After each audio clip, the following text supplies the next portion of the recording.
Dans la fromagerie, au début, tout est blanc. Blanc, le lait versé dans les bassines où il va coaguler lentement. Blanc, le cahier luisant de la veille dont on remplit les faisselles alignées sur les tables d'égouttage.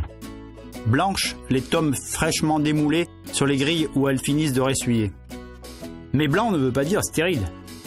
Tout un petit monde couve en silence sous cette apparente virginité. En attente d'aller au séchoir, les fromages de 2 jours se colorent timidement de jaune. À peine assez couverts encore, on pourra leur laisser 48 heures de plus à température ambiante afin de favoriser l'implantation de l'oïdium, tout en limitant l'apparition du poil de chat, une moisissure qui récidive au printemps. Ce même duvet est en revanche considéré par certains comme un formidable auxiliaire d'affinage.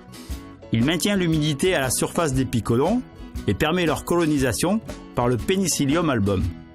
Entre les moisissures, les levures et les champignons, nous nous trouvons à la limite du règne animal et du règne végétal. Le fromager sait qu'il travaille une matière vivante.